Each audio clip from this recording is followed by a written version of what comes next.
Welcome.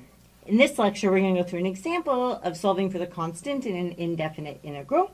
So recall,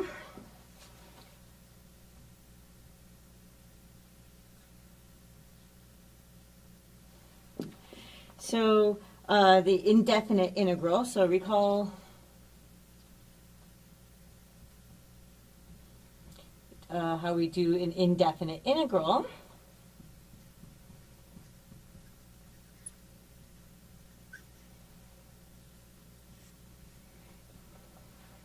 So we want to take the integral of f of x dx, right? Then what do we do? So we have the antiderivative. And then, right, so this is the antiderivative.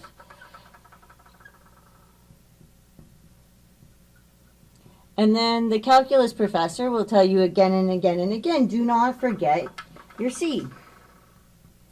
Right, so don't forget, you must solve for this. So you must solve for.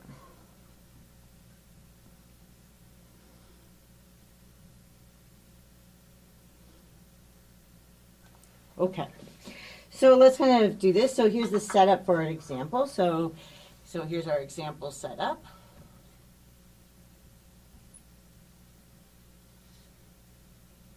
Okay. So we're going to suppose that we have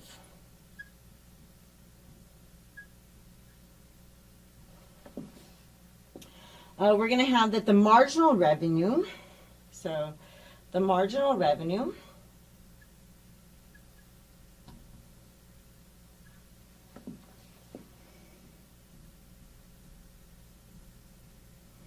for a ski resort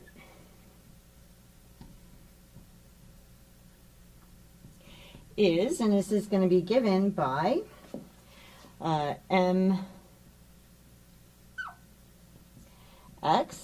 is going to equal 50 minus, so this is 0.01x, okay? And so this is this is the marginal revenue that's given like that. So that means that we've got here, so this is mx is going to equal the derivative with respect to x of the revenue,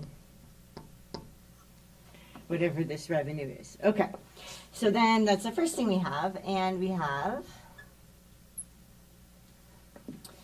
that at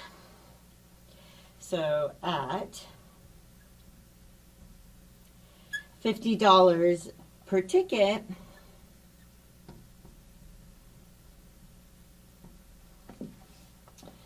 the ski resort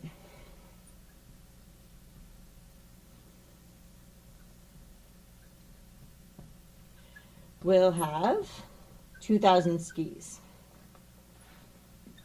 Sorry, 2,000 skiers. Okay? And then the task is going to be, and we'll kind of break down a little bit more, but first let's look at what the task is. So our task is going to be, so it's going to ask what is the revenue equation.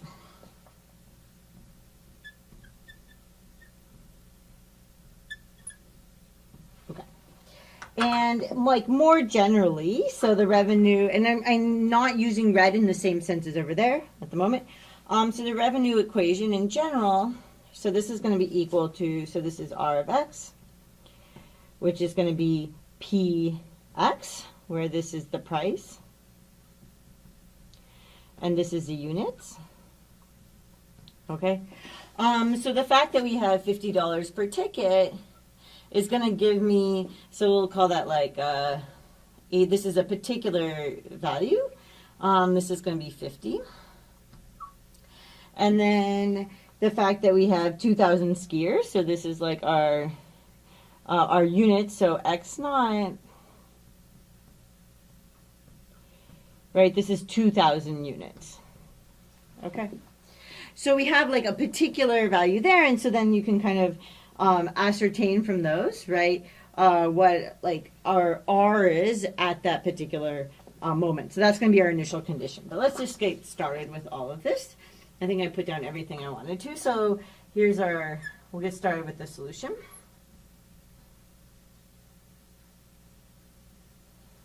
Okay. So the first thing in here we're going to have, so we have R of X is going to equal, so the revenue is going to equal the integral of, right, we have this function mx, so of mx dx, which is going to equal the integral of, and then we have a formula here for that, so this is going to be 50, and then minus 0.01 x, and then dx. Okay, so just integrating here, we're going to have that the revenue is going to equal, so I'm going to have 50x, and then I'm going to have minus, so now I have 0.005 x squared, and then I have a plus c that I'm going to need to solve for. Okay, and let's call this equation that we have here star. Okay, so let's keep going. So this is like the first, and then we're going to go up and over. Okay, so the next step in this is that we need to use our initial condition. So we're going to use this initial condition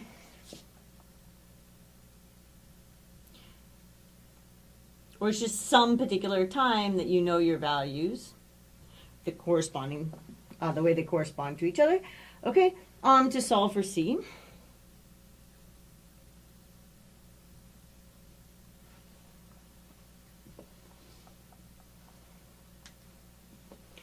Okay. Well, we have this, right, we have this X naught and this P naught, and we know, right, how to get the revenue from that. So we have that, right, so we have X naught equals, and then we have that that's 2,000, right? And we have that P naught equals 50, which tells me, right, that I'm able to get my revenue, right? So my revenue at X 0 units is going to equal, well, I know that's P naught times X naught, so that's going to be 2,000 times 50, right? Which is then just going to equal 100,000. So this is going to equal 100,000. Okay. So now I can kind of use this. So I have that this is going to equal 100,000. But I also know, right, that so R of X naught is going to equal,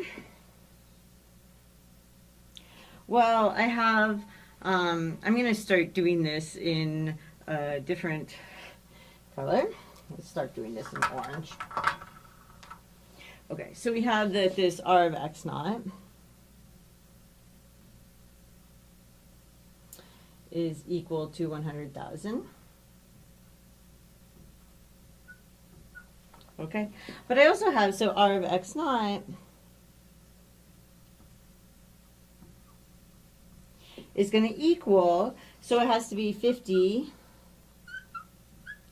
times X naught, and then we've got minus, right, I'm just putting it into the equation for R of X naught that I have over here, so I have minus 0.005 times, and then I've got again this X naught squared plus C.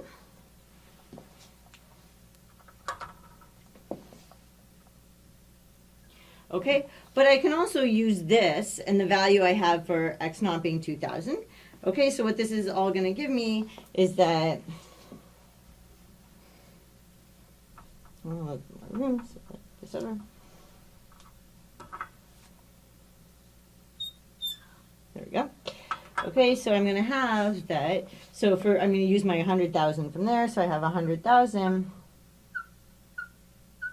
is going to equal, so I have 50, and then I have this x naught is 2,000, so 2,000 minus 0.005 times that 2,000 again, now it's squared, plus c,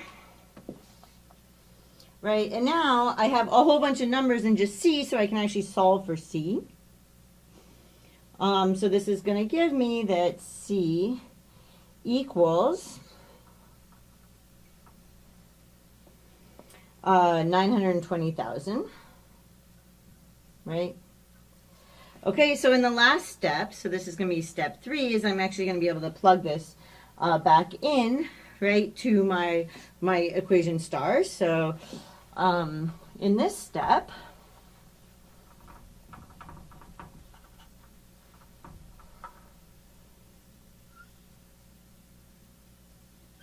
okay, so now I'm in step 3.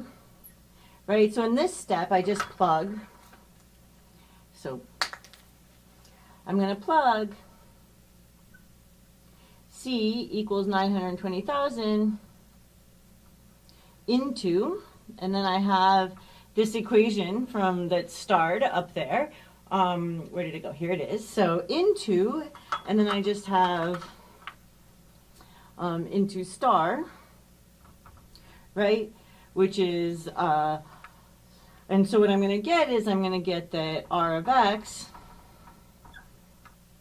is going to equal, so I have 50 x minus 0.005 x squared, and then now I have this plus c, so I have plus 920,000. Okay. And that's my final answer.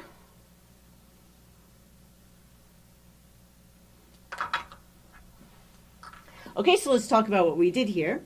So in our kind of setup, so really kind of the key in this was from everything we got, we knew that we were going to need to integrate the marginal revenue to get the revenue, but we ended up with this plus C, and we needed to solve for it. But there was a particular number of units that I also knew the price at, but then that also gave me the revenue at that number of units. So that gave me kind of a correspondence so that I could get, right, that 100,000, which was the revenue that I could get by multiplying those two values that I knew occurred at the same time, so that I could get 100,000, and then I would just put this x naught into the equation for the revenue. And then that gave me a way to solve for the c, which I could then put back in the equation for the revenue that I got by integrating. Okay? A lot of times, the initial conditions can come in a lot of different forms. This was just one of them. But it's like if you know how everything corresponds at a particular moment or at a particular value, then you can use that often to solve for your C and to get a particular function instead of a family of functions. Okay? So I hope that made some sense and was helpful, and I will see you in the next lecture.